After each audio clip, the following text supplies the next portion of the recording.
Good morning and welcome into First Take on this Monday. Thank you so much for being with us. Hope you all had a wonderful weekend. I am crewed up as always. Stephen A. Smith to my right. Hello. The playmaker, Michael Irvin. Good day, sir.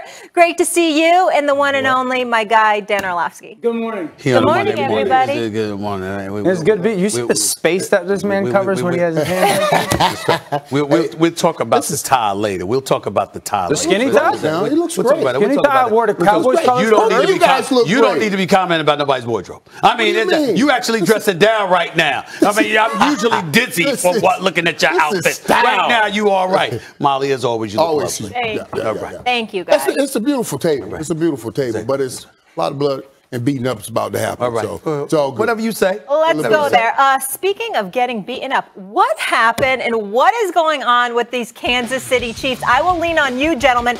The world beaters, now 3-4, trounced by the Tennessee Titans 27-3. Patrick Mahomes has not been the same this season. It's up for debate whether or not it's a Patrick thing or is it a team problem. He had no TDs, one interception. Mahomes is still searching for answers like myself. Here he is. We have enough leaders on this team. We have to find a way. I mean, I don't know what that's going to take yet. We'll go in, we'll talk about it, we'll figure it out, we'll watch the film. But I trust that we'll find it. But that's what part of great teams are, is being able to battle through adversity. It's been kind of rainbows and flowers and awesome for these last few years, but it's still early in the year. I mean, we still don't get whatever we want, but it's going to take us getting better every single day. I think we have the talent in this locker room that we can make it happen. Dan, we talk about parity in the NFL, but this offseason, I would have never imagined asking this question. But do you think the Chiefs will miss the playoffs? Right now, absolutely. It's a bad football team. They do things that bad football teams do. I mean, you guys notice, first of all, they're third in the NFL in offensive penalties. You go watch the game yesterday, big play, penalty.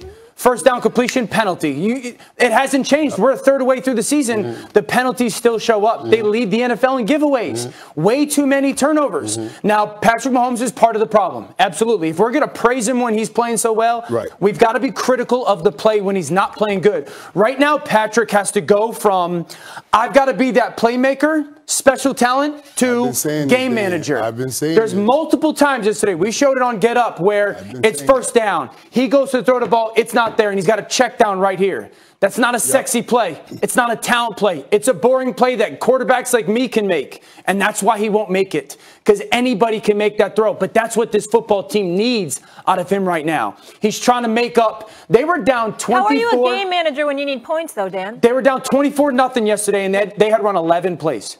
24-0, they had run 11 offensive plays. But that being said, the offense is part of this problem. The performance by the offensive line is bad right now. They traded a first-round pick for Orlando Brown.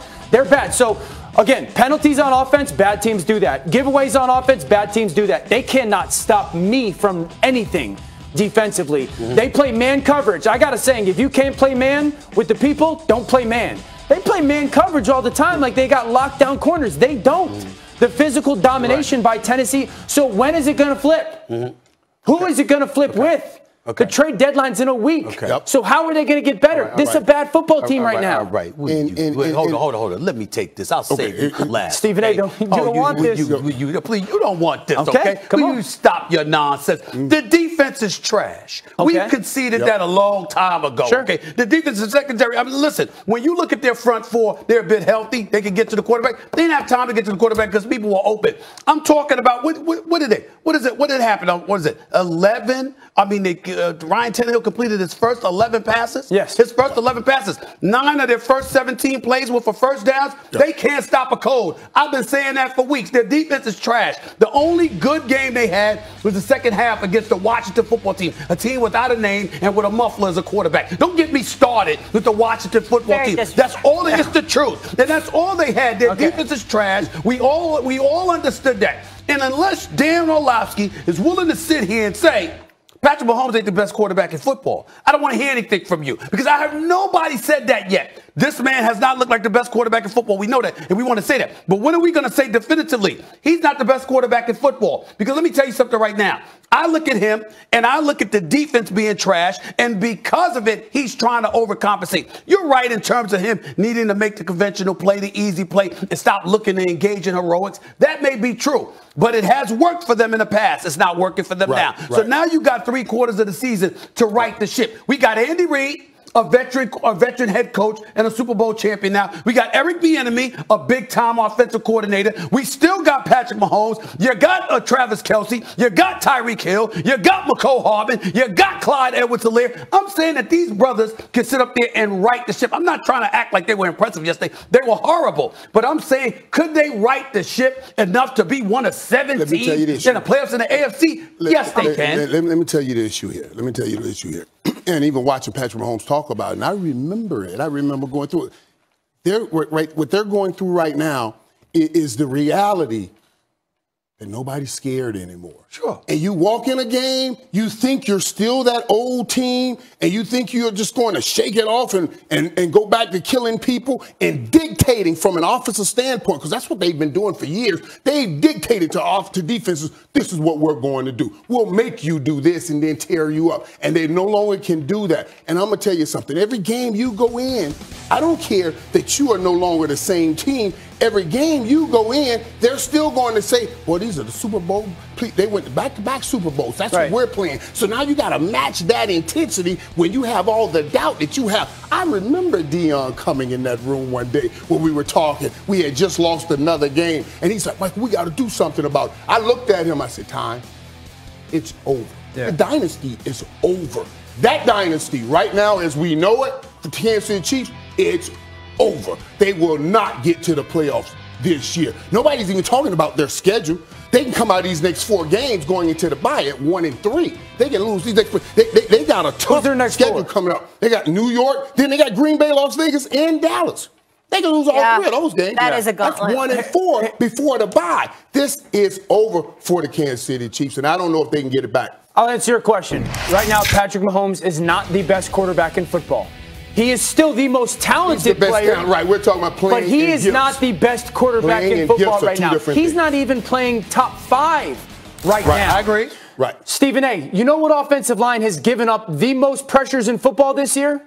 The Kansas City Chiefs. Right. So if we're going to sit here and say they are going to fix the things that they're not doing well, it will start with the offensive line. It can't. They're not playing good football. Right. Their left tackle's not playing good. He's not a pass-blocking offensive lineman. He came from Baltimore in a run-blocking scheme. Their right tackle has been getting beat by it like a drum all year. The interior has been incredibly inconsistent. Mecole Hardman cannot be the guy that pulls the Chiefs out of mistakes. CEH is not going to be the guy that pulls them out of mistakes. If you think that they're just going to flip the switch and stop with the penalties and stop with the takeaways, that's good. But I'm not buying that. But that's not what I'm saying. What I'm saying that let's take everything into consideration. In 2019, Kansas City had 45 sacks. Okay. Last year they had 32. Okay, you weren't getting to the quarterback the way that you were. You blitzed about 7% more than you did the previous season. You have to understand that from a defensive standpoint, they recognize their inhibitions, they recognize their flaws, their deficiencies, et cetera, et cetera. What you had was a quarterback that could make up for it. When did everything really turn? It turned to the Super Bowl when we saw Patrick Mahomes running for his life. Okay. Because the mystique that they had in terms of being an offensive juggernaut and explode. Because remember, in the year that they went to the Super Bowl, they were down. They were down by 24 in a playoff game. They were down by 17 in a 17 in an AFC championship game. And everybody knew they were going to come back because their offense was that explosive. The difference between then and now is that Patrick Mahomes is making some mistakes that he usually is a caretaker of the football. That hasn't been the case this year.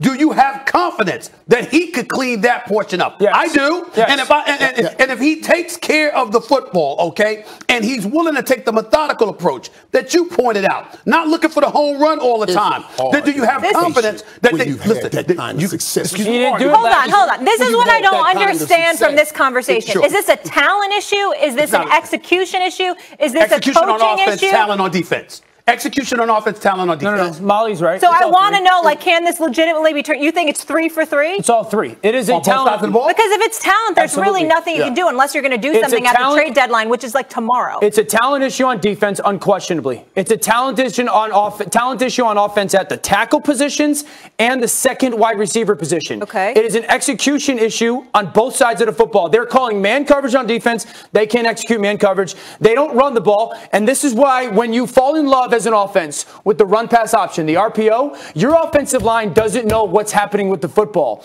Are we handing it off? Or are we throwing it? We're not great at run blocking. We're not great at pass blocking. So it's an execution issue. And it is a little bit of a coaching issue. Because at some point, I love Andy Reid, AB, they're phenomenal, right? Yeah. At some point, they are going to have to look those offensive linemen in the eye and go, we got to run the football. I don't care if they've got one extra person down near the ball than we do. Okay. We have to move people off the line of scrimmage. They throw the football. They don't run it nearly enough. And as a result, when you're not effective, first of all, you're coming off the field. You're giving opposing offenses more bites at the apple. And on top of it all, you got a defense that can't handle it, even if it was a limited number of bites at the apple. So imagine what they're going to do when you take into them being bereft of talent and you combine that with them being fatigued. You got no chances of defense. But offensively, you got enough weapons. So we all have gotten caught up in the dynamic, in the dramatic, and you want to see it every week. And Patrick Mahomes need to just play some boring football. Okay. The whole defense is dropping back. Just drop the ball off. All right. 3, 4 and he can do that. All right. I don't know if he can do this. He has the capabilities to pull it off. You're saying they're not missing the playoffs. Dan and Michael, you think they might be missing the playoffs. But I need to give Tennessee some love, guys. No doubt. Because the Titans, on the other hand, they are getting hot. 5-2. Their only losses to the Cardinals and the Jets in overtime. Mike, I'll start with you. What is the Titan ceiling?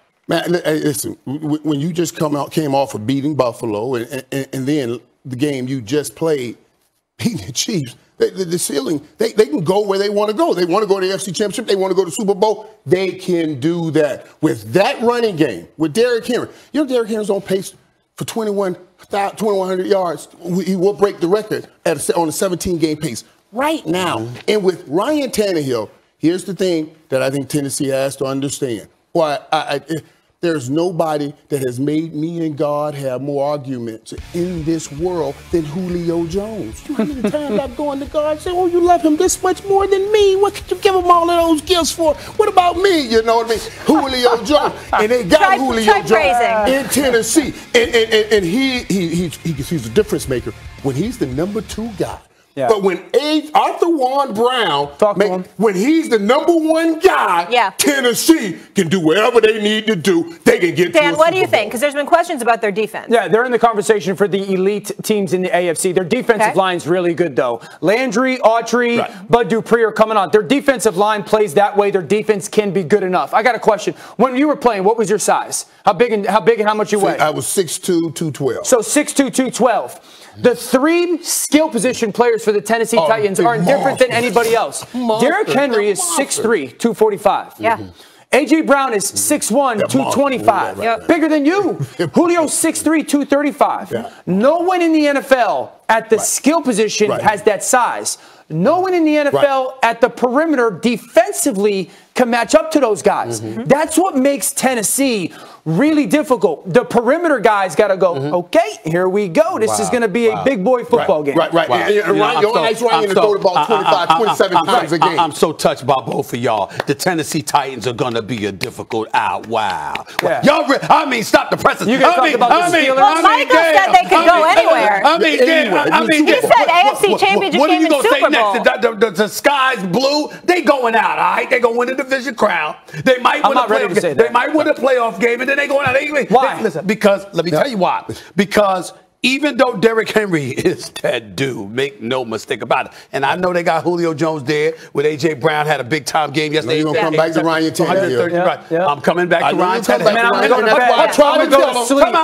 We're not asking Ryan to throw 40, 50 times a game. Did I let you speak? Go ahead. Okay, let me speak, all right? Here's the deal, Dan Orlovsky, Michael. This is a fight you don't want to get in. Let me tell you why. It's a very simple thing for me. Tell me a matchup in the AFC where they don't have a better quarterback. Tell me a matchup in the AFC where they play one-on-one. Time out. You give me Ryan Tannehill, I give you Josh Allen. You give me Ryan Tannehill, I give you Lamar Jackson. You give me Ryan Tannehill, hell, I'll give you Joe Burrow. Talk to him. You give me Ryan Tannehill. All right. I mean, him and Derek Carr might be on par. Okay. I'm just saying. And then, of course, I'm assuming Patrick Mahomes is going to be up in the mix. All I'm trying to say to you is this. The number 3 rushing attack, which Tennessee's going to play this on a loop. Listen, the number 3 rushing attack, which is the Tennessee Titans, and Derrick Henry is my brother. I love that brother, okay? Right. And I love the weapons they got. But I come back to Ryan Tannehill. And what I'm saying to you, Michael Irvin, and what I'm saying to you, Dan Orlovsky, is that at some point, it's going to come down to Ryan. They're going to say Ryan Tannehill save the day. Save the day. And I don't believe, all I'm saying to you is this. He's going to make the playoffs. Yeah. They can win a game. Yeah. They can win a game. I understand that. But I just think in this year, because I know they went to the AFC Championship game a couple years ago. We're Ryan Tannehill. Right. I'm just thinking, Dan Orlovsky, seriously. The rest of the AFC, I'm seeing from them this year. I want to try to get in Green Bay if we still have time here. AFC's loaded. AFC's loaded. That's where I'm coming from. Right. We'll get back to this later. That bad man in the Packers. He's a bad man. You got something going well in your life. He's a bad man. They won 6 straight. Their only loss to the Saints week 1. They have a tough test Thursday when they head to Arizona. That was just a shot because you're not Steve Hank. I know. Here is a never, which we will get into. You, Molly? A never satisfied Aaron Rodgers. All love, tough love. The efficiency is just not quite where it needs to be, but we're 6-1. So, like I said on the field to Pam, coach's dream situation is winning and still being able to correct a lot of things. So they're happy. Okay, Michael Irvin, you said last week you don't view the Packers as legit threats in the NFC. Are you still not sold on Green Bay? I'm still not sold on Green my Bay. God. Please tell me why. Listen. Aaron Rodgers, everybody's going to talk about how bad of a man Aaron Rodgers Before you go any further, let me just make one sentence before you go. So you go sit here with a straight face on national television, and you ain't got no problem propelling Ryan Tannehill to new heights, but Aaron Rodgers, Right. And it's a whole different battle in the NFC than it is in the AFC. Really? A whole different battle. Really? What he has to go through in the NFC, it's a whole different thing. And yes, my Cowboys are right on the block also that they would have to go through, and I don't see that. And I don't see that happening. To be honest with you, with the issues they have on defense. It's too early for and I come back to the offense. I mean, I'm just looking at, okay, when someone does slow down Devontae Adams, I don't know nobody has right now. Where are you going with this football? I don't see consistency, and I don't see anybody consistently making plays outside of Devontae Adams. Okay. And that's the issue when you look at him. Okay. Sooner or later, in the NFL, you're going to have to do something else. That's what we're talking about with Patrick Mahomes right now. He's going to have to do something else, and he won't adjust to something else. Will Aaron Rodgers be able to adjust to that something else when they get in playing better teams and they're taking away Devontae Adams? And that's my concern with the Green Bay Packers. We'll know exactly who and what Green Bay is come Friday morning. They're playing. Absolutely. Now, this is a good question right here. A team that they have not seen so far this year. Right. They have not seen an offense capable of like Arizona's. They have not seen. You know what bothers me about you two? Let me tell you something right now. Y'all get on my dick. No, you're not telling the truth. So you're not telling the truth. Let me say this to you. I recall Tampa Bay getting smacked around in a game last year, and they ended up winning the damn Super Bowl. Yeah. In the NFL, particularly when you have a quarterback this great, because he's a bad man, okay? When you have a quarterback this great, you can overcome a lot of things. You make me mad, man. You make me mad. I don't care. Listen to me. Listen to me. Okay, listen to me. Here's the deal. I understand because I'm looking at Devontae Adams. He got 52 receptions. Tonvin got 15. Randall Cobb's got 14. Lazard's got 15. I got it. But I recall over the years, whether it's a Hall of Fame receiver and a Super Bowl champion, or whether it's a brother that's a brilliant football mind that played the quarterback position, I recall listening to y'all say, you know something? When you got a guy that throws you open. Yeah. He's such a picture-perfect passer. He could make the average look good, if not great. And so what I'm saying to you is this, fellas. If we got the playoffs, yeah, you depended on Devontae Adams. You're anticipating that's going to be that go-to guy. But then all of a sudden, a Scantlin, a Lazard, a Tonvin, a Randall Cobb comes into the mix. Even an Aaron Jones out of the backfield catching passes on occasion. When you got a quarterback like Aaron Rodgers, you don't rule it out. And when you're 6-1, won 6 straight, and you got an opportunity to make sure that the road to the Super Bowl come to Lambeau Field because you only got one loss, you two football aficionados with your own shows all over the damn place, invading the airwaves with your expertise, you have the audacity and the unmitigated gall to sit here and act like he's not even a contender. Both of you should be ashamed of yourself. Ashamed of yourself. It don't make no damn sense what y'all are saying. What's wrong with y'all? What is wrong with y'all? I don't think Green Bay's not a Super Bowl contender because of their offense. I think it's not a Super Bowl contender because of their defense. If you watched yesterday's game, Taylor Heineke gets ruled down at the 1-yard line. That takes a touchdown off the board. And Aaron Rodgers makes a ridiculous play on 4th down to Devontae Adams for a touchdown. It's a ridiculous play now. Okay. How about me saying it's a remarkable play? How about me saying it's a remarkable play? How about me saying it's par for the course because it's Aaron Rodgers? Okay. It's par for the course because it's Aaron Rodgers. Me and Irv aren't saying that Aaron Rodgers and Devontae Adams aren't great. They're going to be a playoff team. They're going to make the playoffs, and but at the end of the day, they're going to match up against a team that has just as explosive of an offense, and their defense is not going to be playing Washington every week. Their defense is not going to get 3 red zone turnovers. I just going to say about Tennessee? You mean that's what they're going to face? Well, Tennessee plays in the AFC. They'll have to keep. So when they got to play a team like the Rams, when they got to play a team like the Buccaneers, when they got to play a team like the Dallas Cowboys, when they got to play a team like the Arizona Cardinals that have a really good defense and a as explosive offense, more versatile offense, more piece on offense. That's what the question is. They might lose, but the fact of the matter is anybody might lose. When you got Aaron Rodgers, you're a contender, bro. That's what I'm saying. If we had to ask you to take out your wallet right now and go, who's going to win the Super Bowl from the NFC? I got a better one. If you ask me to take out my wallet right now and bet against Aaron Rodgers, I would sit up there. I'm not so sure I want to do that. I wouldn't want to bet against him. You would take the Packers over the Bucks? I'm saying I would be nervous about betting against Would you take what I'm saying. Would you take the Packers over the Bucks? No, I wouldn't. Would you take the Packers over the Cowboys? I might do that. Come on. It's a yes or no. Come on, man. Stop that, man. You got the Cowboys. No, you will not, man. No, you will not. It's fluid. No, you will not. Would you take the fluid? He goes so hard for his boy, and then you throw out a bunch of teams, and he's like, I actually wouldn't take the Packers. You're letting him change the argument. He's not changing the argument. Molly, you're Benedict Arnold. You're changing the argument, Molly. That's what you're doing. You're changing the argument, Molly. He's destroying your argument. He just threw out 2 teams. No way. I'm looking at you. You're getting double teamed. Would you take the Packers over the Cardinals? Time. Would you take the Packers over the Cardinals? No, I wouldn't right now. Would you take the Packers over the Rams? Yes.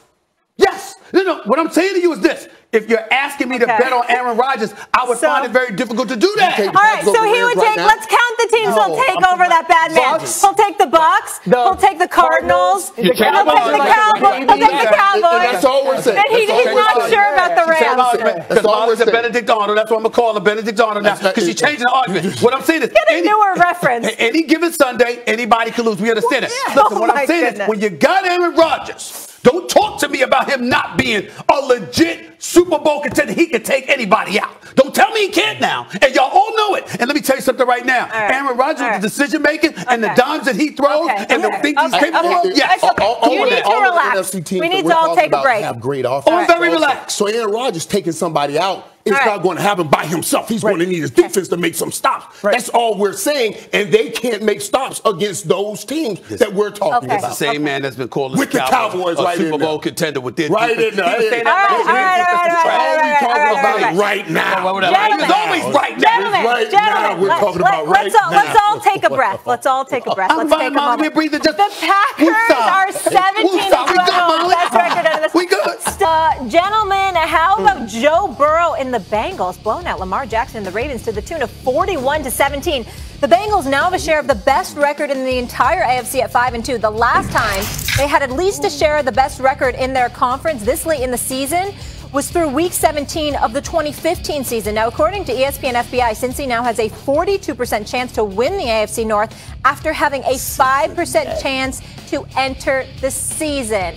outplaying expectations. Ryan Clark is in the building. Good day, sir. We'll get to you in just a second. Stephen A., I want to start with you. Do you trust Burrow or Lamar more moving forward? I can't even front. I'm watching Joe Burrow, Ryan Clark, Swagoo. They've been talking about this brother for years since he was at LSU. Dan Orlovsky's been talking about him. I'm watching this cat. He looks really, really impressive throwing that football. Yep. But to me, Jamar Chase is that dude. This brother is spectacular. Yeah. I mean, without question, the offensive rookie of the year. Without question already, he's that special. And when you've got a primary target like that, and you still got cats like Higgins and Mixon in the offense, this offense can obviously flow. The defense is underrated. They really, really are elevating their level of stature. And I'm thinking about the AFC North. We see how the Pittsburgh Steelers struggle. But I just want to be... So going forward, though, you're taking Joe Burrow. I'm saying because over Lamar Jackson, only because of this one position.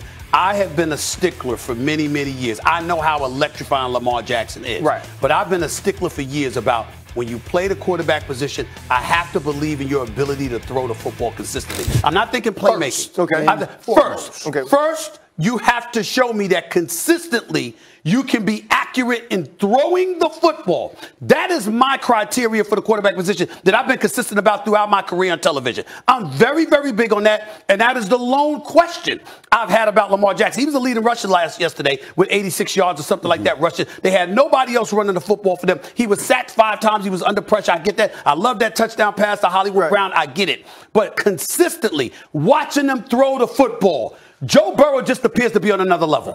You know what? The last time we stood in this spot, I had to kill y'all, right?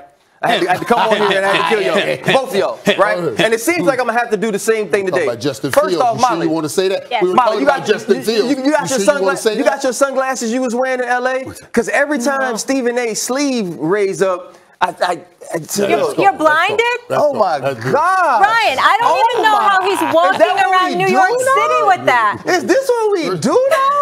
So you can come on and have takes that aren't correct when you're walking around iced up like this. But it's Lamar Jackson. It's Lamar Jackson because we're talking about Lamar Jackson like he's a finished product. I mean, we're talking about Lamar Jackson like Joe Burrow's not older than he is. Lamar Jackson already has an MVP. Lamar Jackson isn't playing with the Jamar Chases. Lamar Jackson isn't playing with the Joe Mixons. Right now, all of his running backs are my age. All of his running backs were on teams and cut and release. That's why he's the leading rusher. That's why he has to go for 500 yards in prime time to get this team a win. Lamar Jackson is playing at such a high level right now. I think that we are ignoring it because we've seen it before. Right? We saw him win the MVP. We saw him carry a team. Lamar Jackson is on pace to again give us something we've never seen. And y'all act like it's not happening. I'm going to give it to him first. Yeah, and we're not saying he's not doing what he's doing. First of all, let me back up just a little bit and reverse here because the last time we sat here, we were talking about Justin Fields. And when I see Justin Fields right now, I said he should be starting. You said he should be starting. I don't think that. I don't think that you said that wrong. But why you saying you won last time? You lost last time. How you killed us? If Justin Fields looking like he's looking. You are blowing up your stuff right there. It look like you killed anybody. You didn't kill anybody that time. You did not do that. You did not do that. They started. You did not do that. How he's playing. Y'all gonna back up off me. It's a lot of foot lead right here. It's a lot of that now. Get out of here with that. But now when we start talking about these two quarterbacks, and both of these are great quarterbacks, man, for their football team. But I can't help but kind of throw myself in there. Personally, I want a quarterback that's using his arms as his primary weapon, especially if I'm playing wide receiver because I want to feed my kids too. I want to catch some passes too. And Joe Burrow, spread that ball around. Let me tell you something. Cincinnati remind me a lot of that young team that we had back in 91, right on the verge. And when I saw yesterday, I was like, I want to believe in Cincinnati, but I'm afraid. And then I saw Joe pull up yesterday in that suit. Oh, my God. Did y'all see that suit? Did y'all see what he wore yesterday? Did y'all see that suit right there? I said, oh, that's a winner's suit right there. Ain't nowhere in the world they're about to lose this football game. I was like, I want to change my pick right there. That says they knew something. They know something. Listen. I have a point to make. Here's the one thing about your old Dallas team and this Cincinnati Bengals team. What's that? That Dallas team ain't have a wide receiver as good as Jamar Chase. You believe that? I believe that. They ain't have a receiver as do this Jamar Chase. That's So that's the first thing. Now, we talking about gifts now. He has more gifts. We got to see if he has more rings. We talking about gifts. There are two things in there. There are gifts and rings. Now you got to marry those gifts. Go ahead. Because I want to get back in here. Here's my point. And you're right. They do got some receipts. Let me let y'all know where I'm coming from. When I watch Lamar Jackson, what have I been saying on this set? This brother is electrifying. He's special. We get all of that. In 3 of his 4 playoff games, he finally won a playoff game last year. All right, when I forgot who he beat. I'm sorry, Titans. He beat the Titans, lost to Buffalo. Okay. Yep. In 3 of the 4 games that he's lost the playoff game, he threw for less than 60% completion. I'm saying to you what I'm seeing from him in the regular season. I keep saying I need to see that in the postseason.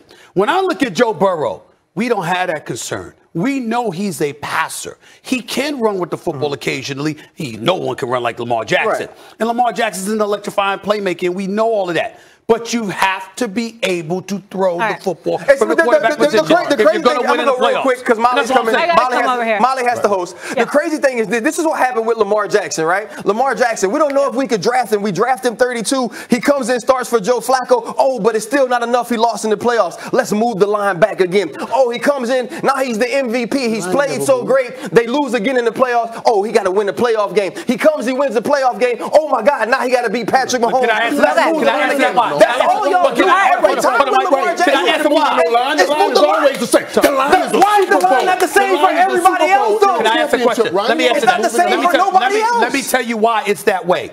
Because Lamar Jackson, 25 years of age. How old is Joe Burrow? They both 24. Okay. So he's 24. They're both 24. Patrick Mahomes, I'm sorry, Josh Allen, 25. All right. Patrick Mahomes is 26. Gentlemen, we're out of time. They're right there. They're in his way. They're not going anywhere. But he right there with him, too. Okay. Do we sit up here and say that with Josh Allen? Y'all don't even have the same argument. You're talking about moving the line back. You're talking about the competition he has faced. Nobody's moving the line. The line is only one line. And the one line says Super Bowl. That's a lie. That's not what we're talking about. That's the only measuring stick that we're talking about. Getting to the playoffs. Can you get to a Super Bowl? I believe this man will. Your team, girl. I'm going to remember that. Gentlemen, we're out of time. I believe this man to get a Super Bowl before that man to get a Super Bowl. That's a lie.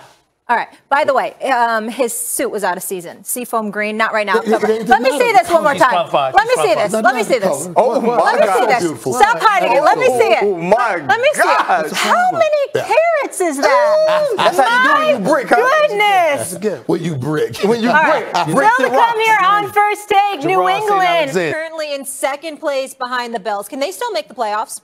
Absolutely. This Patriots team is 3 snaps away from being 5-1.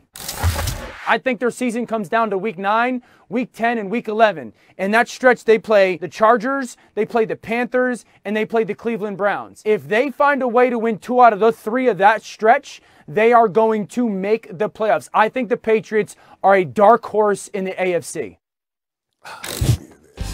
Bill Belichick showed no mercy against the New York Jets, coaching his Patriots to a 54-13 blowout win. Zach Wilson exited during the second quarter. An MRI confirmed today that a sprained PCL in his right knee is expected to keep the Jets quarterback sidelined for 2 to 4 weeks, a source telling our Adam Schefter.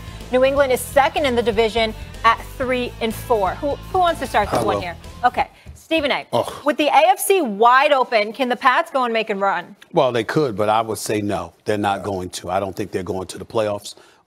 Just from a scheduling perspective and the fact that they're not the most talented group in the world, I think Bill Belichick is a great coach that's bringing them along. I see the development of Mac Jones week to week, along with some of the other personnel pieces that they have. But in the end, it comes down to 2 things, your record and your schedule.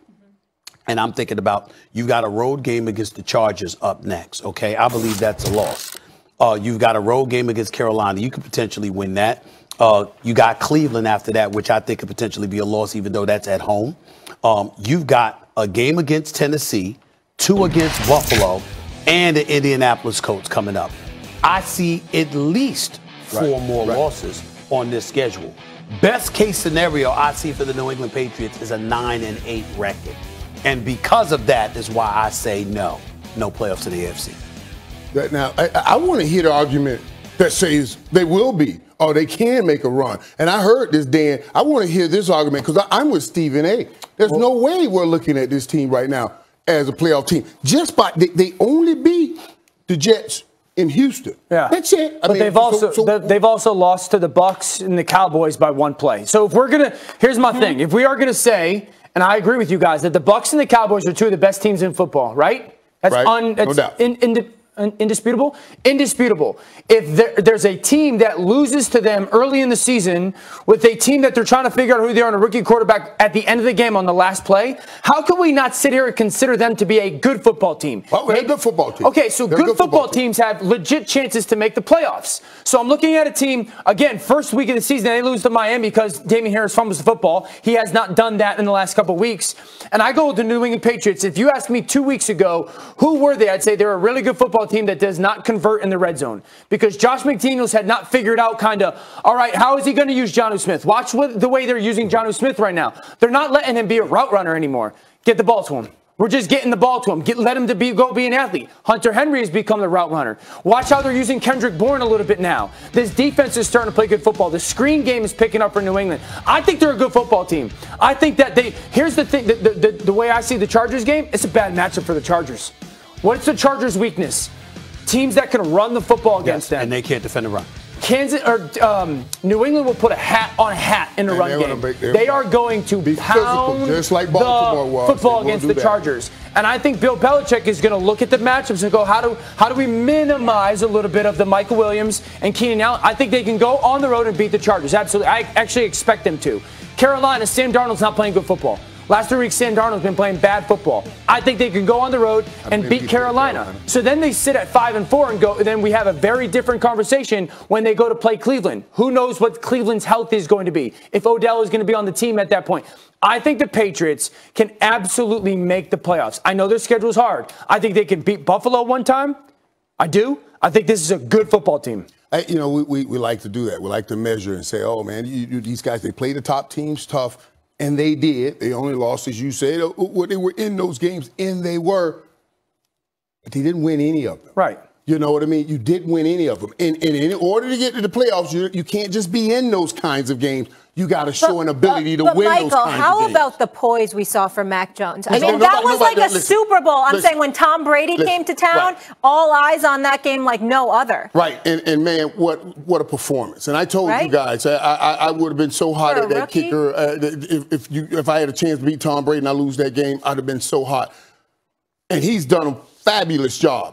But to talk about getting in the playoffs with this team right now is not realistic. Though this team has made great strides, and I'm on WEI every week, and I tell them, listen, you guys, you have to look at the small increments victories for this team. They played those games close. That's what you're looking at, but you're not going to the playoffs, and they certainly can't get anywhere near a Super Bowl. Let's also pay attention to this fact. We make noise about what he did against Tom Brady. The week before that, what happened?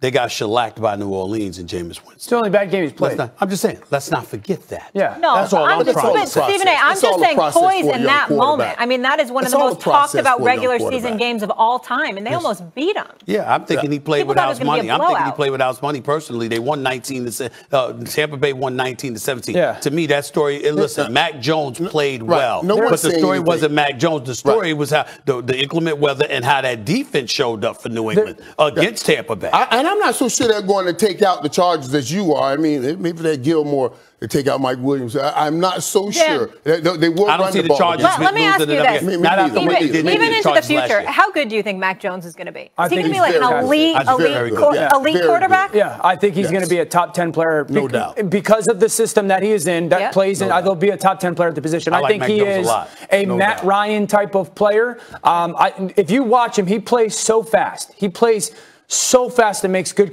decisions with the football. He's going to be a really good player. I think I'd ask you this. What do you think the Patriots don't do well as a football team?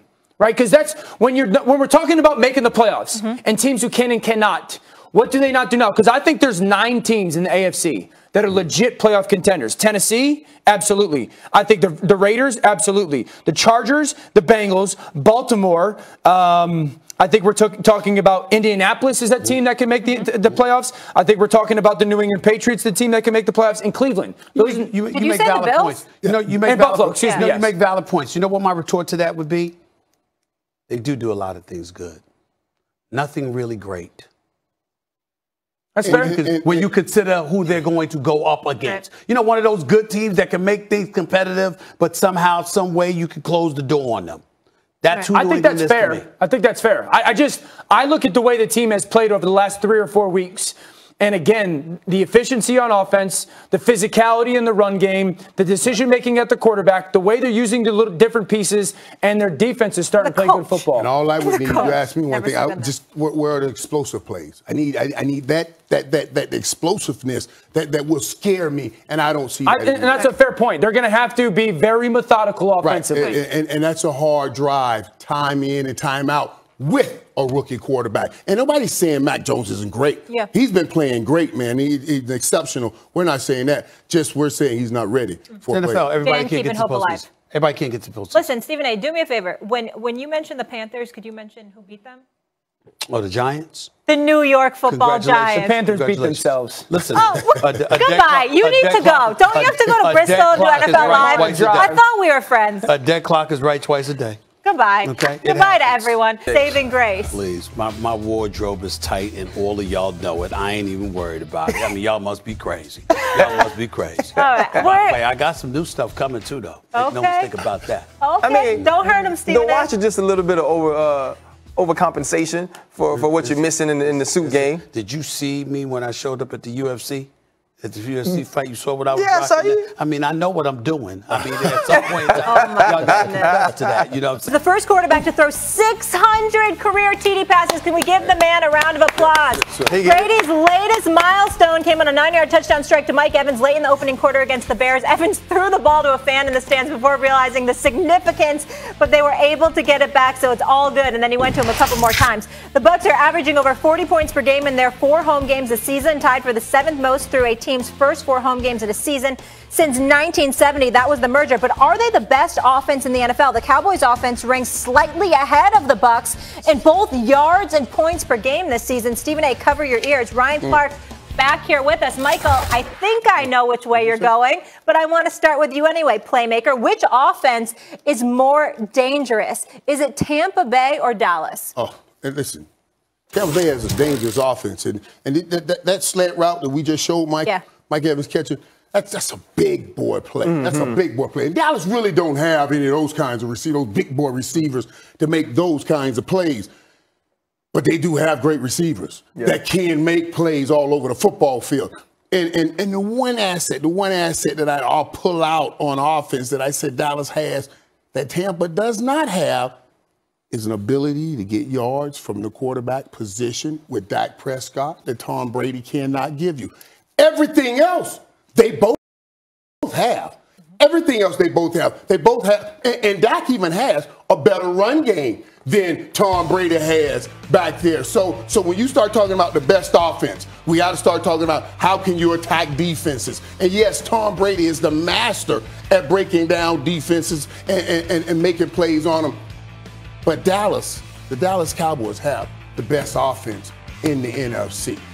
Bar none. Now, I'm not just talking about better than the Bucs. I'm talking about, period, the best offense in the NFC with their ability to hit you any kind of way they want. Well, let me say this. I mean, I certainly can't argue with you based on the way they've looked. I mean, we got to stop the presses. I mean, they went up against those oh my God, Philadelphia Eagles, right? I mean, of course, we saw them go against Tampa Bay and the Chargers the first 2 weeks of the season, but then after that, they went against the Super Bowl contenders that are the Philadelphia Eagles. Don't get Philly mad at you. Those stout defenders known as the Carolina Panthers without Christian McCaffrey. Okay, they went up against the Patriots. They went up against the New York Giants. I mean, just stop the presses. I mean, Giants had a big win this weekend. And of course, the Patriots. I mean, really stop the presses, y'all. I mean, my God. I mean, just look at it. I mean, it's something special to behold. It really, really is. What I see when I see the Tampa Bay Buccaneers, I see you give me Dak Prescott, I give you Tom Brady. I understand that Ezekiel Elliott and Tony Pollard are no joke, but Leonard Fournette ain't nothing to sneeze at, particularly in that offense. You give me Amari Cooper and obviously a CD Lamb and stuff like that. I will remind you about that brother Antonio Brown, Mike Evans, and Chris Godwin are nothing to sneeze at either, not to mention their tight ends with Gronk and the crew. All I'm trying to say is this. When I take all of those things into consideration, then I take into account the 7-time Super Bowl champion, that is Tom Brady. And I juxtapose that to a guy that's won a couple of playoff games in Dak Prescott. Forgive me if I'm going to say It's Tampa Bay, bro. I'm just curious, Stephen A. When you mention their schedule and who they beat, why don't you mention the Chargers? Or why don't you mention that it was a 2-point game against the Bucks without Zach Martin? Why did you just focus on See how money go down? No, you said the Eagles like 8 times. I did say the Chargers and the Bucks. I didn't hear that part. I didn't hear that. Me and Michael didn't hear that. Hey, it's okay, Stephen A. Because here's what you have going for you. Okay.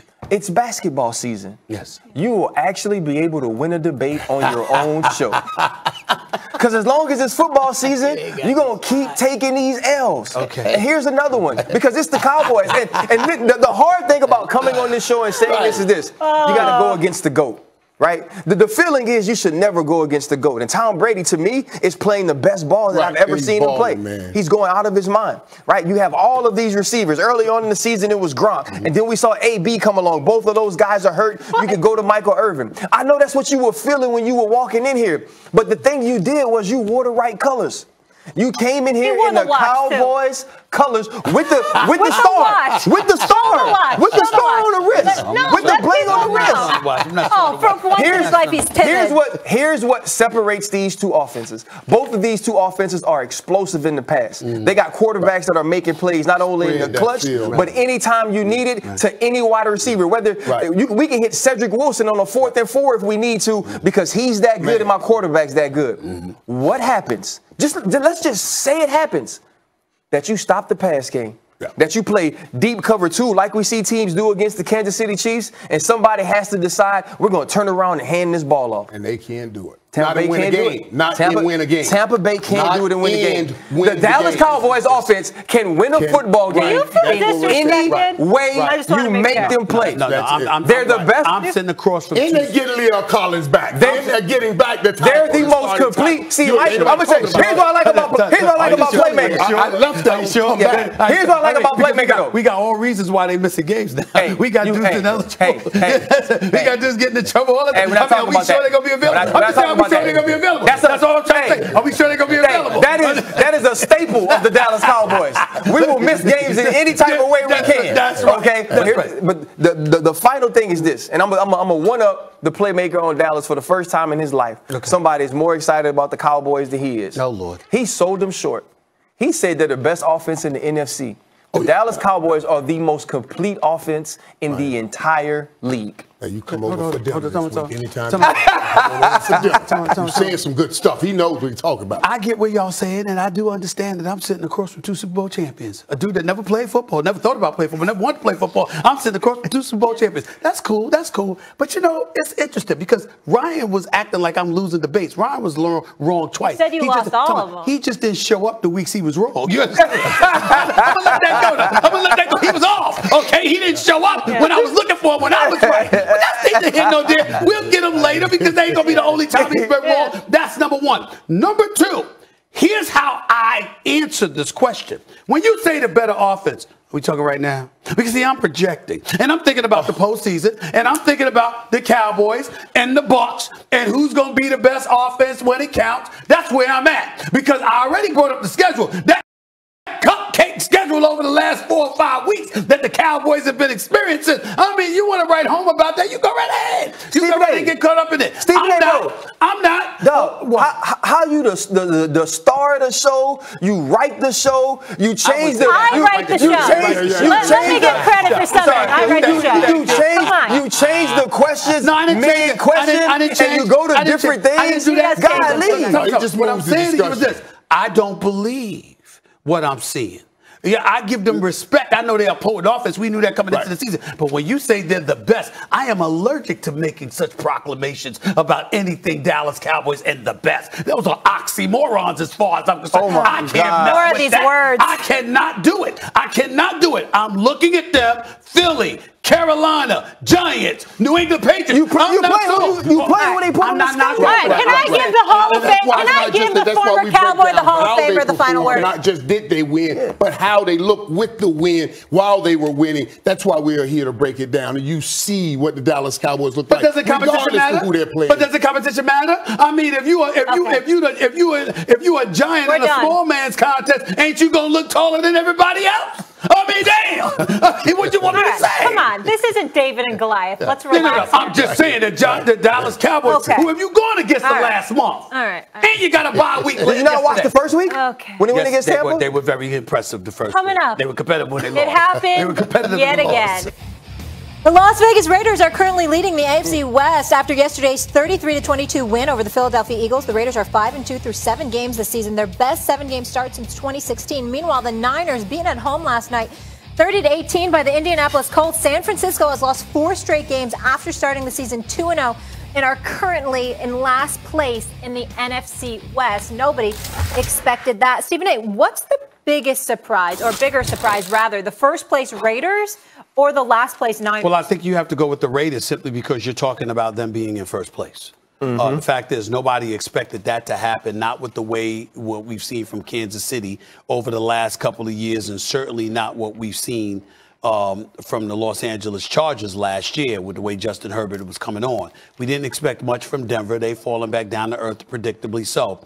But we certainly looked at the AFC West and we said Patrick Mahomes and the Kansas City Chiefs and then everybody else. And then we looked at the Chargers as potentially being a playoff team now that they had a new coach in Brandon Staley, and you had Justin Herbert back there with Keenan Allen and Mike Williams and those boys. But if you look at the Raiders right now, they're a top 10 offense. They're the number 2 passing attack. I'm looking at Derek Carr right now, and I'm saying, excuse me, the brother's completed 67.7% of his passes, just 12 touchdowns, 5 interceptions. But the bottom line is he's making some good throws. Josh Jacobs, he's been in there. He's doing some things, running the football. They don't have a stout runner to him and Kenyon Drake, obviously running the football less than 4 yards a carry, but they still got a ground and pound attack. We can't ignore that. Renfro is doing his thing. Ruggs is doing his thing. Waller, even though he didn't play yesterday, he's been doing this thing. And the defense hasn't been too shabby as well. And so when I look at it from that perspective, even though they're horrible against the run, but better, considerably better against the pass and decent overall, when I look at the Las Vegas Raiders,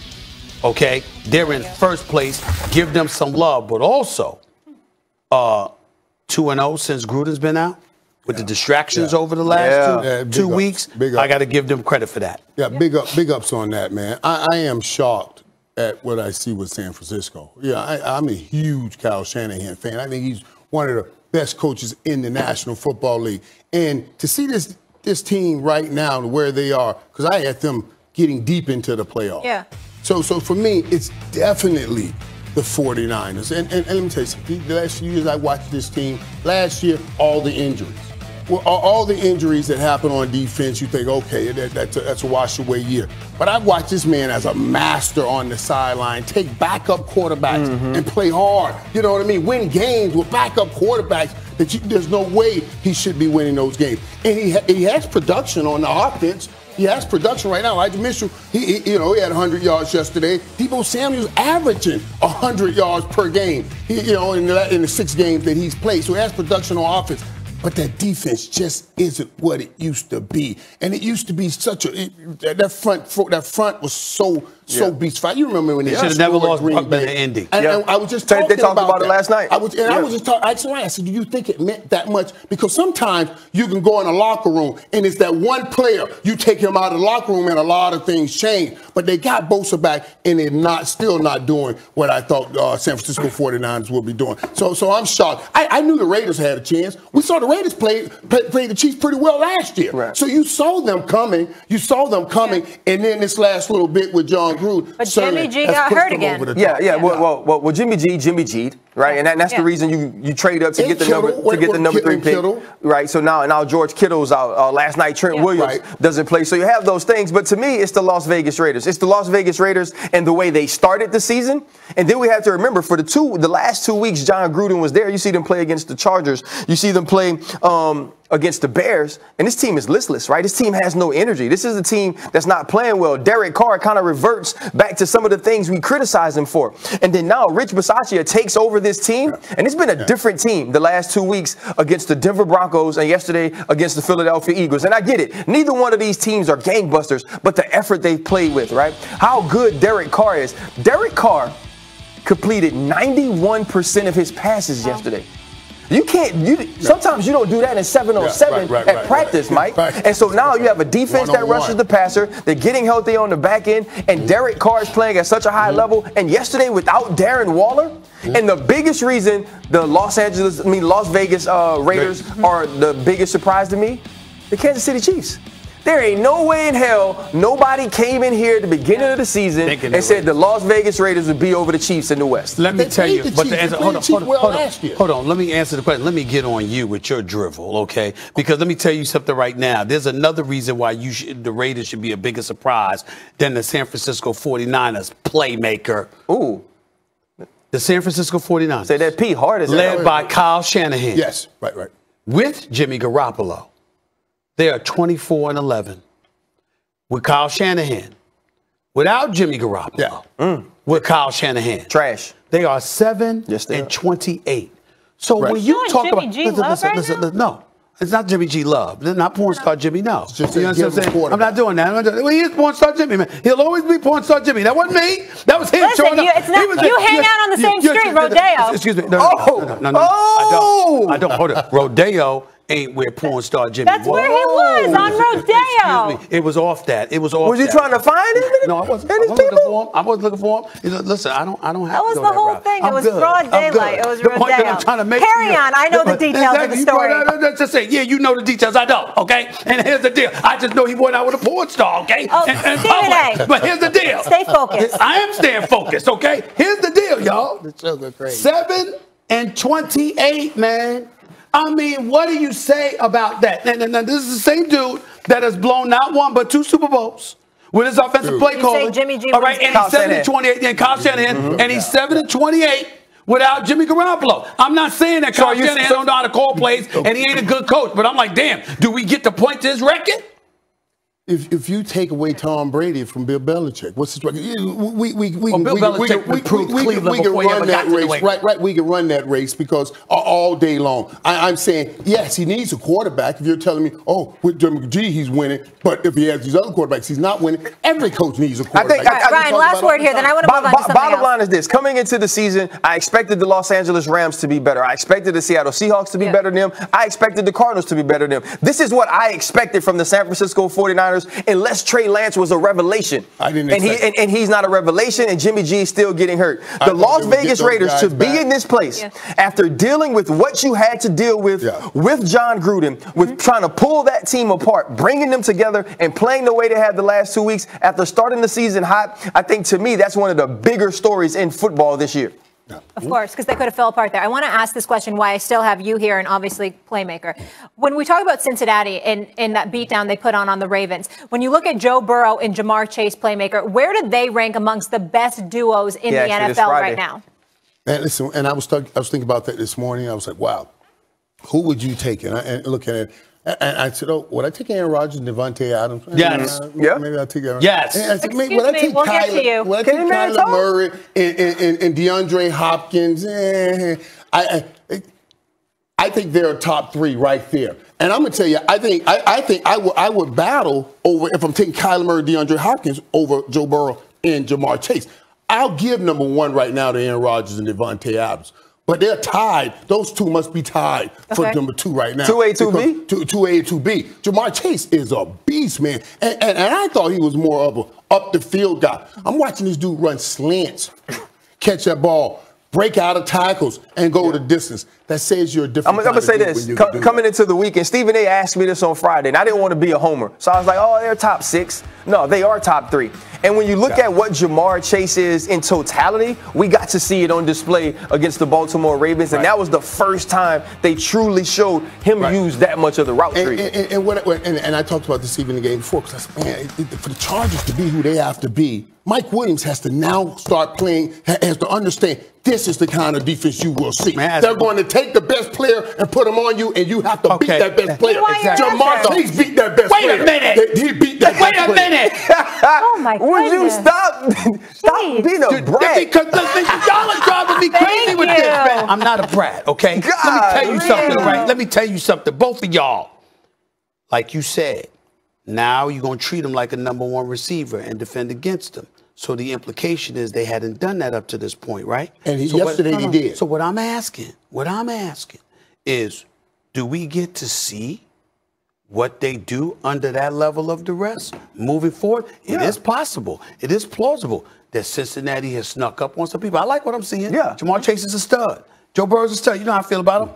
But I'm saying, now that the surprise is over, and they ain't sneaking up on anybody any longer, is it possible we might see something different? Yeah. I'm gonna say this. Let me tell you why. Because they have other talents making plays. T. Higgins is making plays. Tyler Boyd. And Tyler Boyd. Uzomah. They're making plays. And that tight end. Uzomah. Oh my God. Yeah. Uzomah. Not only Here's is what's he a great tight end. Here's what's crazy. He has a run after catch ability. I can say that's crazy. I can say I Ryan, was wrong. last word here. I saw Jamar Chase do this when he was 15 years old. I watched him do it in college, and I didn't think it would transfer or translate to the NFL this early. Like this. He's averaging 21 yards a catch. Yeah, that's out of here. That's out of Seamless hand. transition. Absolutely. All right, RC, we will see you at FAMU. Thank you, Yes, sir, I can't for wait. being Man, with us. I'm tell you what. Boy, this suit I got, Stephen A. If you come in one of them old school preacher blue joints, black joints, or whatever, they gonna think you trying to go to a Power 5 school. They gonna think you forgot you was trying to go to HBCU. I'm letting you know. Excuse me. I'm just letting you know. I graduated from an HBCU. I rep HBCUs all day, every day. I have nothing to prove. I can roll up in a pair of shorts. You're so bougie now, though, and they know it. You changed. Watch on. You changed. Yeah, with that watch on. You changed. On national television. I stay on Southern campus. Where you be? The betrayal. Excuse me? I go to Southern campus. Because you live there. I live there. You know what I'm saying? I travel to Winston about 3 times a year. Oh, men. You men are a different breed. Boy, I'll tell you. Still to come on First Takes. All right, how about some NBA quick takes, Mr. Smith? The Lakers got their first win of the season behind Carmelo Anthony's team-high 28 points. Melo ball. What do you think of the new look Lakers so far? Well, I don't like the way that they've looked. They've got to shore things up defensively. They certainly got to shore up their perimeter shooting and get things going with Russell Westbrook. But Carmelo Anthony was special last night. Just makes me so proud. I can't believe people actually thought this brother, it was justified, this brother being out of the league. 37 years of age, still doing his thing. I'm so proud. I'm so proud. Absolutely. It was fun to watch. Your New York Knicks picked up their first L of the season yesterday at home in the Garden to the Magic. Stephen A., did this temper your enthusiasm? Not at all. Not at all. It's 82 games. They were never going to go 82-0. You lose games like this, mere bag of shells. It's no big deal. New York, stand up. We be all right. We be all right. Yeah, there's 82 games. I'll remember that line.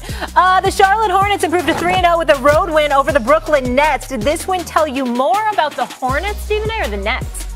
Well, it told me more about the Nets in terms of James Harden's got to get his game together. I don't like what I'm seeing thus far. I'm confident he will get it together, but he's got to get that 3 going because when he doesn't, he's not the same player. He's got to get that going. But I got to give the Charlotte Hornets some love, not just LaMelo Ball. This brother Miles Bridges, who dunked, Clint Capella should have left the league for a week after getting dunked on the way that he did last year. Miles Bridges is averaging 25 a game with 8 rebounds on 44% shooting from 3 and 54% from the field. He is a young, rising star in this league who deserves some love. He's bridging the gap. You know who else is a star? King Henry. The Tennessee Titans delivered a 27-3 beatdown of the Kansas City Chiefs yesterday. Patrick Mahomes struggled passing for only 206 yards, 0 TDs, 1 interception. Mahomes already has 11 turnovers this season compared to 15 in the previous 2 seasons combined. Playmaker, how much of the Chiefs' struggles are on Mahomes? Well, Mahomes trying to fix everything with his ability, and he can't because they got too many holes. So yes, some of this has to be on him. When you keep throwing interceptions, but now you got 1 interception in the last 6 games, at least an interception, 8, 9 interceptions this season. Absolutely, that's on Patrick Mahomes. He has to just. Let's play some small ball. Let's just walk the ball down the field. They're taking away the big passes. They're not giving them up. Just take the dump offs and go 3, go 5, go 6 yards. Not always trying to get 50, 60, and 70 yards in one play. You know what bothers me about you? The hypocrisy. The absolute hypocrisy that you spew over there. Now, if you were still playing, you would sit up there, you would look at the media and everybody else, what do you expect us to do? What do you expect us to do? The defense can't stop a damn cold. They can't stop anybody. You can run on us. You can pass on us. You can do anything you want. We ranked 27th in the defense. We ranked 28th in yards allowed. We ranked 26 against the pass, about 28 against the run. Y'all can't do it. You might not say that to the media, but we know you're saying it because you'd be beating up people in your damn locker room. And you'd be like, look, I got a quarterback that's got 18 touchdown passes, 9 interceptions, okay? He's completing 67% of his passes. This brother is a Super Bowl champion, the reigning 2-time AFC champion. It ain't his fault, damn it. It's the fact that they're not doing their job. That's what you would say. But now that we say that, now that we sit here today, you got your hair trimmed, you listen to your wife, you got your hair trimmed and all that stuff, and you said up there, you said, you know what? I'm gonna take a different approach, a more mild-mannered, diplomatic approach.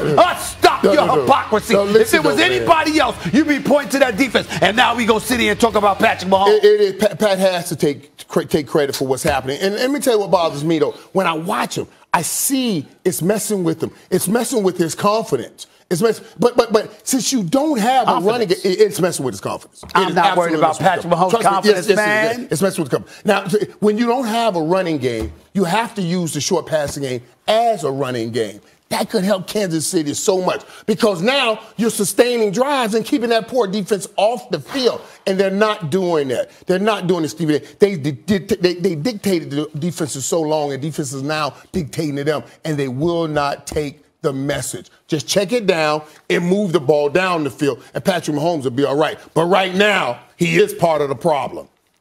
Let me tell you something, man. I'm looking at a Kansas City offense. Last time I checked, Andy Reid is still there. Last time I checked, Eric Bieniemy is still there. I just gave you the numbers on Patrick Mahomes. Tyreek Hill's still there. McCole Hardman is not a scrub. Travis Kelce is that dude at the tight end spot. He's still there. Clyde Edwards-Helaire is averaging 4.7 yards per carry. All of that. So we could look at the play calling.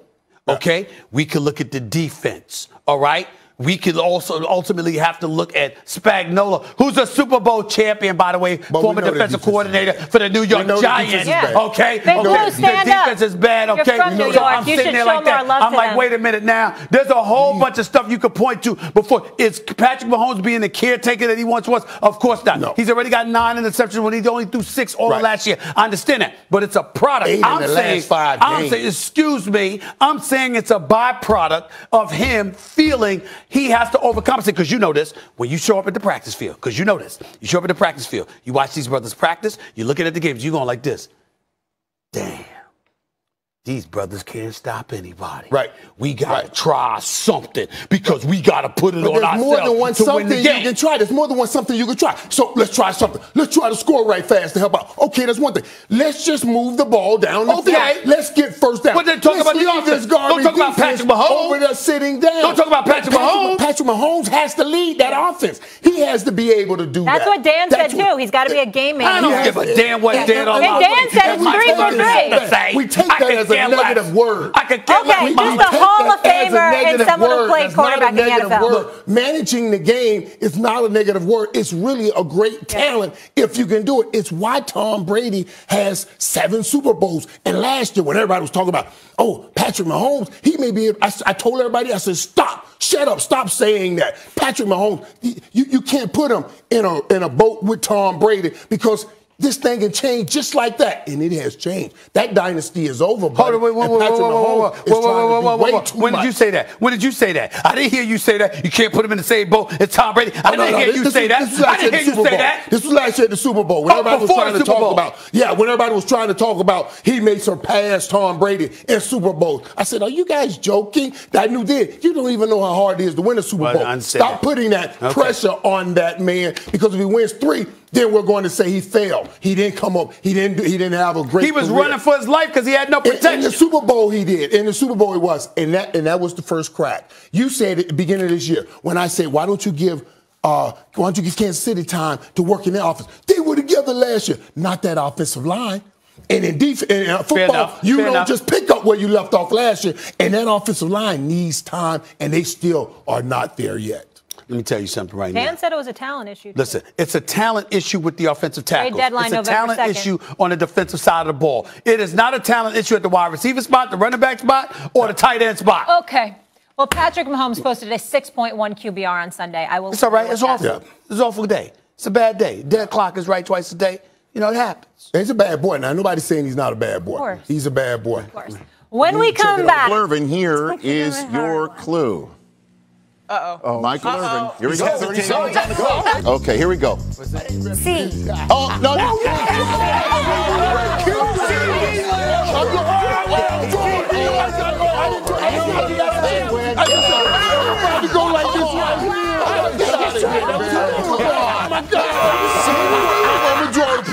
And then this is a lesson for all the children out there. It's called following the rules. That was the beginning of also suffering the consequences. That's right. Not following the rules. That's hilarious. I love when y'all do that game. Man. That is funny. That is funny. It really is. I don't know why they mess with me. They know I really can't draw. I was going to draw like a stick man and leave half a face on this CD or draw another stick man and make a D over there. I was trying to get the CD lamp. It was a nice stick man. I knew what you were trying to do. I mean, that was beautiful. I could tell by the circle and line. I knew it was CD lamp right away. Oh my God. Oh my you guys have a lot of fun on that show. It's good to see. They do. Oh my God. That's a great game they played. Yeah, for sure. Because he can't draw. Stephen A. would cheat too. Don't worry. He can't draw the same life at all. At all. Guys, I'm gonna take drawing lessons. Let's keep it rolling here. You got other talents. You're good. There's only one unbeaten. You got enough jobs. One unbeaten team remaining in the NFL, and it is the Arizona Cardinals. Michael, you'll be covering this game. Who beat the Texans 31-5?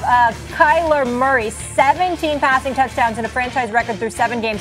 According to ESPN's FPI, Arizona currently has the highest chance to make the playoffs in the NFL. Stephen A., I'll start with you. Which team is the biggest threat to Kyler and the Cards? Absolutely, the Tampa Bay Buccaneers. That's an easy one right there because of Tom Brady.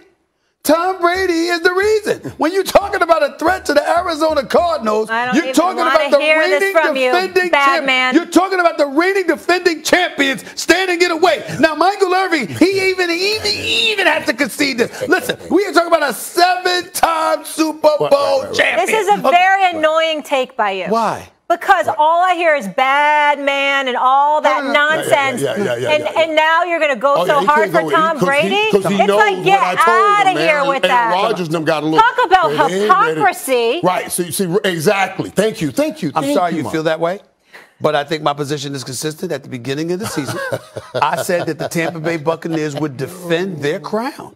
I said if there's anybody that was standing in their way, it would be Green Bay. Obviously, Arizona's got something to say about it. I think that Green Bay could be there as well. But if you talk about, to me, the number one threat, what on earth, what reason would I have for betting against Tom Brady? I mean, if you see the way that he's playing, you see how intelligent he is. You see how he's able to neutralize opposing defenses and what have you. If you're talking about stopping a juggernaut coming down the tracks your way, it's Tom Brady that you want to do that to, because talent alone ain't gonna get it. You gotta know how to manipulate the game itself. Now, Aaron Rodgers, because he's a bad man. Everybody knows what my position is about the Packers. I'm not about the Packers. I'm about Aaron Rodgers.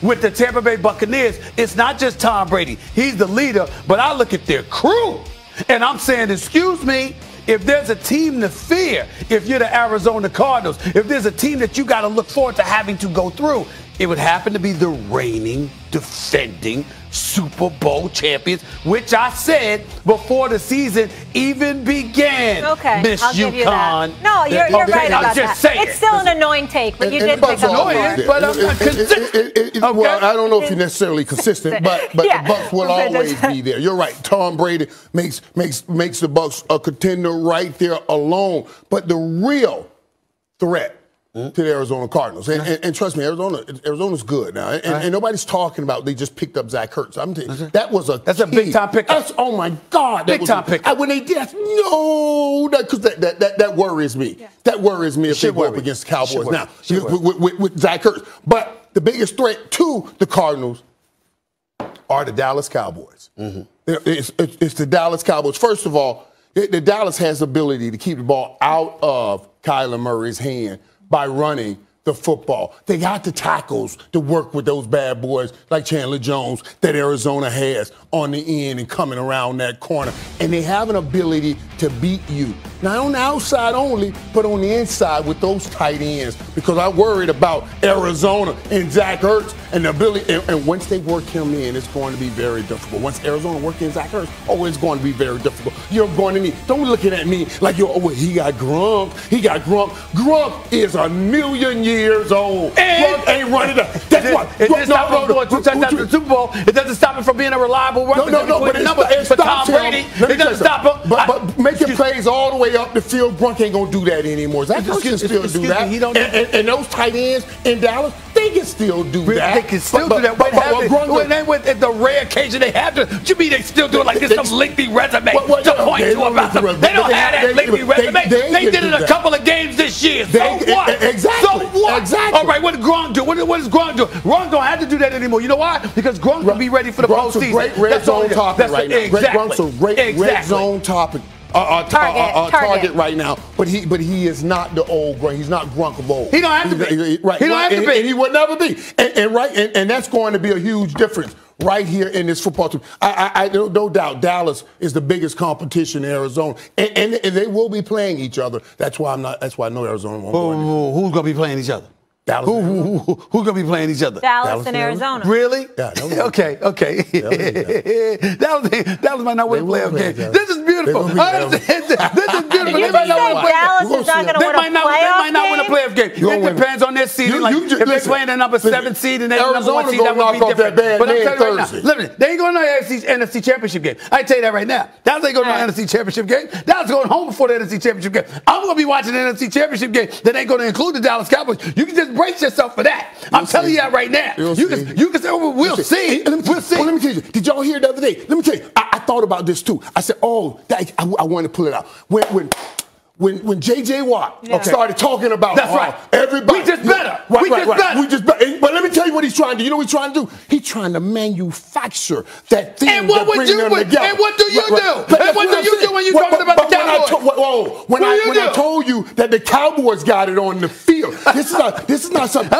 He's working on trying to make it happen, but the Cowboys already have it. He would know. Now, he wants to make it us against the world. Hold it, damn it. Here's the deal. Number one, he would know he's a 3-time defensive player of the year. And by the way, he was playing in Houston, so he knows what it's like to lose. But ain't nobody not giving them credit. We're giving them credit. He knows what the difference is between losing and winning. That's number one. Y'all don't know about winning yet. Y'all just learning. You bet losing, so don't act like you know. Secondly, my God. Secondly, here's the other point, because you're forgetting this. You sitting there talking about he's trying to manufacture. Who tries to manufacture stuff for the Cowboys more than you? Draft night.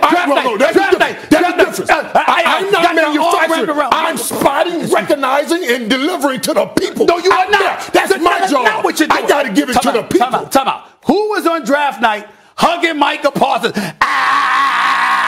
Look at what we gonna do. Okay, listen. And was he not? Is he not a beast on that football field? Time out. I love Micah Parsons, and I love my man Trayvon Diggs, defensive player of the year. Beast on the field. I understand all of that. But y'all act like there was there was nowhere to go but up after Mike Nolan had your defense last year. So again, the improvement that they've shown, while it is recognized, the heftiness of the schedule comes later on in the season, and damn sure the postseason. You've been talking and bloviating all you want to. J.J. Watt has more. He's got more of a right to do it than you. He's on the field right now and saying J.J. Watt is wrong. We just better. I'm not saying J.J. Watt is wrong. They're the only undefeated team in the National Football League. What I'm saying is, just like we're here giving Arizona credit right now. Yeah. What J.J. Watt is trying to do is bring the team together by making them think, nobody believes in us, so we got to come together. And what do you do about the Cowboys? And what do you do about the Cowboys? That's manufacturing. That ain't manufacturing? Amari Cooper said the other day. Amari Cooper said, we are working on perfection. This is a championship offense. We expect to score every series. What level of credibility do the Cowboys have to sit there and call anything a championship, anything with their roster? Anything! What have they done? What level of credibility does J.J. Watt and them have? They have nothing at all. 6 years of defensive player of the year, but it didn't go anywhere. What good did it do? I love the passion. I've really earned my paycheck today. We have one more commercial break. Jeez, pray for me, everybody. It's full of it. It's real out. Matty Ice led the Falcons on a game-winning drive to beat the Dolphins 38-28. It was Ryan's 40th game-winning drive in his fourth quarter in overtime, which trails only Drew Brees' 41 comebacks since 2008. Here's Falcons' Arthur Smith on his quarterback's lack of respect. You got to have the right mindset, and you got to have some courage, and especially at the quarterback position. And he does. He's a special player. I personally think he's criminally underrated if you look at his career here in the National Football League. I'll start with you. Do you agree Matt Ryan has been criminally underrated? No, I don't believe he's been criminally underrated. I think that a lot of people watch football and they give Matt Ryan his respect. They know that he's a talent. It's just that, Molly, he hasn't had a winning record since 2017.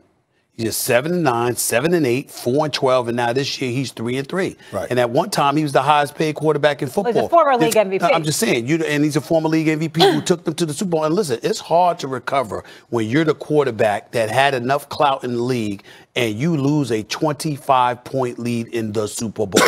Because even though the defense couldn't stop Tom Brady, you could have made better play calling. You could have influenced Kyle Shanahan to make better play calling so you could hold the football a little bit longer and use that clock to your advantage. Matt Ryan didn't do that. And ever since then, they've been going downhill precipitously. Matt Ryan can play. He's not a scrub. Yeah, right. We know that. But I would not say at all that he has been criminally underrated. People have given him his respect, but they've also called him out because his talent demands that he should have done more than he did. And that's talked what about we Kyle should Shanahan have. earlier, If we though. break it down, that's the question we should place out here. Has he been criminally underrated or has he been criminally underachieved with the talent he had around him? Now, Matt Ryan had some beast around him. Already told you about the fights I had with God about Julio Jones. He's been played the best part of his years with Julio Jones. So no, he's not criminally underrated. And I'm not saying he criminally achieved. He had a very good career, but not underrated, man. And certainly bring me some more than just one opportunity at a Super Bowl that you lost and let Tom Brady come back on. So, hey, coach is just trying to get close with him. I understand that and make sure that everybody understands that he's behind. When's the last time he had a really good defense? It's been a while. Crickets. It's been a while, but let's also understand something here. We're looking at him, too. Like, there's been plenty of times when they lost the game because their defense couldn't stop a cold. There were other times where he could have done more and he didn't. And when you were in the same division as Drew Brees, there's going to be expectations. Once Tom Brady arrived, there was going to be expectations. And if you're competitive, that would be different. But when you just fall off the map and you become a losing team, that's a problem, period. And by the way, that kid Pitts is the real deal at the tight end spot. And that's why I said he's had so much talent. He had what we call the gift of Calvin Ridley and Julio Jones. Now he has Kyle Pitts. It's a lot of talent there. Before we go, Monday Night Football, who you got? You going Seahawks? No. Russell Wilson's not playing. I'm going to roll with the Saints. And Sean Payton. Yeah, you roll with the Saints here. Man, even though Geno hadn't played bad, he hasn't played bad. Man. He hasn't played bad. Just those little mistakes at the end of the game where he loses the ball or throw an interception. But Geno is the kind of quarterback that has to win running away. If the game is tight when it counts, you can also count on him making a mistake. That's the problem. He's played relatively well. I've been very impressed with Geno Smith, but he makes pivotal mistakes, and that's the problem with him. And I don't see it being any different tonight. Yeah. A lot of hypocrisy by you today. So if you could just watch